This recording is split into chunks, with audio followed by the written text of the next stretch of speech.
Hello and welcome to April's Ask Me Anything. I have just been hanging out waiting to see if anyone shows up, and I think I'm being left all alone today. I had 3 questions sent through, so I've kind of prepared some responses. I was hoping that people who asked them would jump on because I have questions about their questions. So I'll see how we go and see whether any of this rings true. I'd just like to start by recognising that I'm on the unceded lands of the Wongal clan of the Gadigal people of the Eora Nation here in Sydney, Australia, and just recognise I'm the beneficiary of the dispossession of the First Nations people for whom reparations have not been made, that it always was and always will be Aboriginal land. I'm going to make my quick disclaimer here that this advice is general in nature. It's not intended to replace that of a primary treating physician or psychologist. In terms of your privacy, you'll see there's, you're not going to be able to be identified in this particular session. Take what you need because they are suggestions. It's not gospel. I am one person with some ideas, but you are an expert in yourself and your family. The session is being recorded, as you can see, and will be shared out with the community. So this question came from Sarah, who said that she was finding it challenging generally to monitor and encourage screen-free time. And hello, Sarah, welcome to the club. I think, we all feel like we're the president of that club at the moment.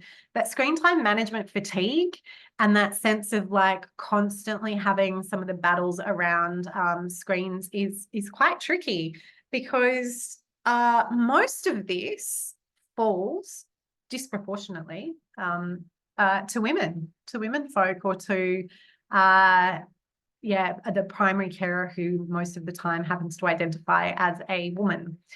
There are obviously other people who may not identify as male or female, but generally speaking, it's more mental load for mums. So this is the problem in my mind, and it's kind of compounded by the fact that people like Jonathan Haidt do, in his new book, Anxious Generation, make suggestions for delaying social media, for banning technology at school and things like that. And most of the people who work in schools and who are teachers are women. Most of the people who manage and set kids up for social media are mums. So this adds to the complexity of the things that we feel like we're failing at. And in fact, I jokingly say that screen time is a little bit of a tool of the patriarchy designed to make us feel crap and like we're failing and we're not enough and there's another thing that we haven't quite mastered. And I would like to call bullshit on that. And that's why I call bullshit sometimes on the notion of screen time. And that I say the word bullshit in interviews that then go off on the ABC. Sometimes inelegant, but also just like calling it what it is and talking in real talk rather than being too fancy pants. So I think what we need to do here is collectively in our families, and again, some women may be solo parenting, they may be parallel parenting. We're all on a parenting journey that looks very different, but setting some clear boundaries, setting some clear habits and expectations that you can hold steady on. And look, the earlier the better, but it's not always going to be watertight. It then does get easier. And we can sometimes manage screens by taking the focus on managing screens and instead managing sleep, instead managing exercise, instead managing things that are, and I guess your question here is challenging to monitor and then encourage then screen-free time. So it can be like, let's face it, screen time is actually not messy. It's really, my kid, if you've watched the video from last month, my kid not doing PB in the morning means there's a lot of craft projects. There's a lot of kinetic sand on the floor. There are, lots of things around. Screens, not messy, right? Very contained. And I think that's really attractive to a lot of us who are like, oh, please just don't make a mess. I've just cleaned that up. And so focusing on things that aren't screen-based can be useful to distract, but then also doing my tech use agreement course maybe, or setting up an agreement, not rules, collaborative agreements, which are compacts, not contracts, would be really, really useful. So I was hoping Sarah would jump on and tell me, you know, what screen time, who are your kids, you know, not actually who they are, but like, are they male children, girl children? How old are they? What is the pushback? What is the challenge? What are they like? Things like that. So you're not here, that's okay. I'll have to imagine who you are and wish you well with your screen time management fatigue. This question came from Catherine. And again, to kind of make my point here, the 3 registrations I got for tonight were all from women. Don't know what that says. Maybe nothing.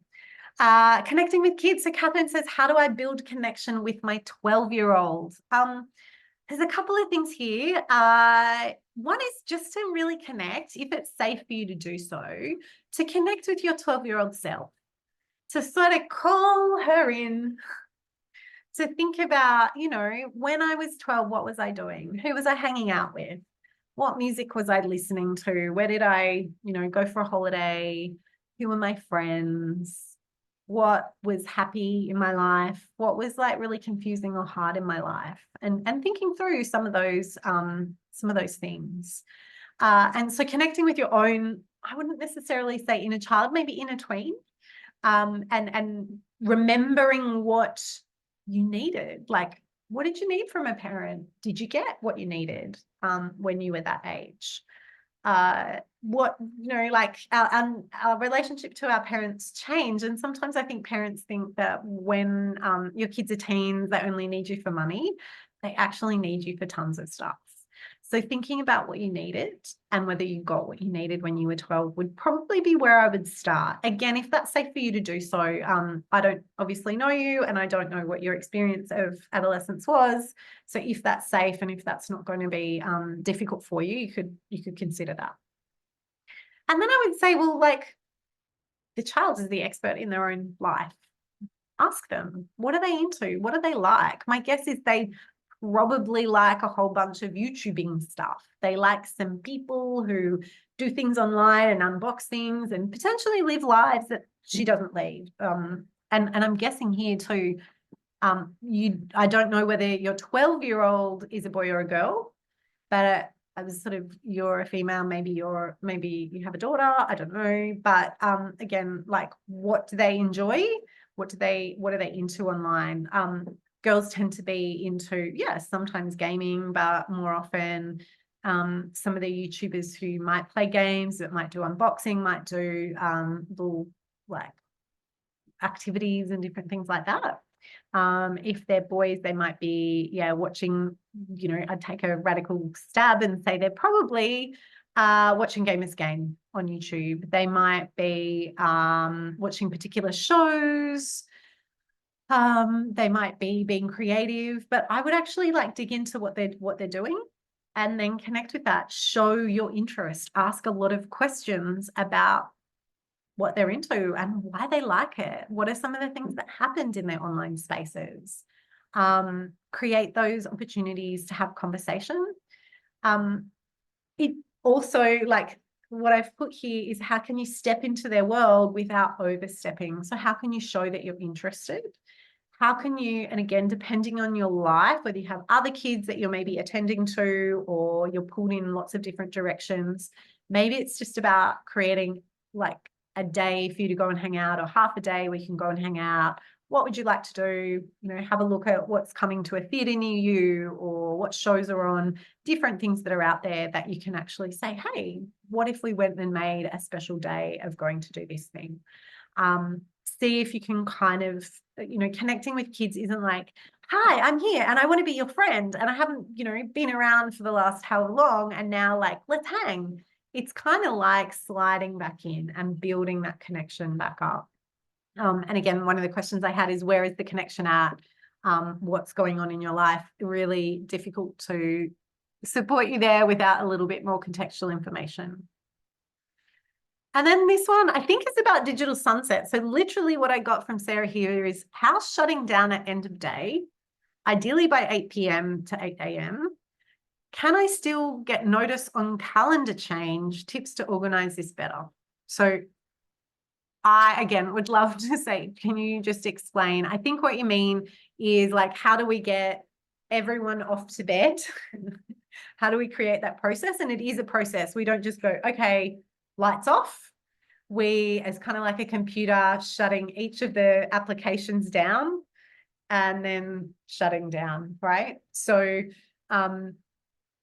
if you want to, like, shutting down, I presume you don't mean like people should go to sleep at 8 p.m., but you start that process at 8 p.m.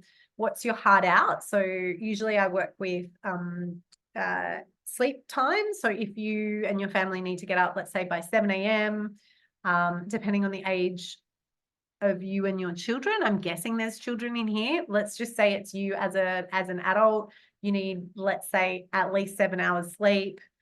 So if you need to get up at 7, you need 7.5 hours in bed to get that amount of sleep, maybe a bit more. You need to be in bed by 11:30, head hitting the pillow to get that amount of sleep. You might need more sleep. So you actually might need to be turning things off at, head hitting the pillow at 10:30. Can you get a notice on calendar change? I don't really know what that means. You probably need to go into your settings of your calendar and work out how that would work. I don't know exactly what you're talking about there. But probably, and how do you organize this better? Organize your calendar. Depends on your calendar. And, if you're saying, how do I organize like my sleep routine better? What I would say there is like really set a schedule. So a wind down schedule. What are the things that you need to do as you're setting yourself off into that sunset? Some of it is making sure that your devices go to bed half an hour before you do. So then you get enough sleep. So I'm just saying here, explain to folks in your home why a digital sunset is useful. Create warnings to help with the fade out. So you might need to, and I set an alarm to leave my office by 9 p.m. on Wednesday and Thursday when I work here. So I could sometimes lose track of time. I get a bit time blind. I get hyper focused and I work till whatever time. I now have an alarm that says, okay, leave the office. So you might need to set some little systems to help with that fade out and get you, like towards sleep clearer, and then create the ritual of activities for when I presume you'd probably need the Wi-Fi to go off in order to get that amount of sleep. So hopefully that makes sense, and that's answering a rather random question. So there's no one else online, so there's no other burning questions. Our next session is May 15, and you can work with me in lots of different ways. If you're watching back the replay, yay you, well done. I've got some really fun stuff coming up. I've got a course called Dealing with Teens on Kappa.tv that's launching on April 26th. I've got a really fun conversation series at Better Read Than Dead in Newtown on July 1 with my newly minted PhD buddy, cyberpsych buddy, Dr. Ash King. We're going to be talking about stepping away from the smartphone and having a really lovely interactive chat and a bit of non-alcoholic booze at Better Read Than Dead. And I've got a whole bunch of courses launching as well. I've launched the 4th M of digital nutrition, the 4th M being modeling, and have updated the ebook and a new webinar coming on that really soon. So stay tuned. Thanks for being here. Hope it was helpful. Ciao.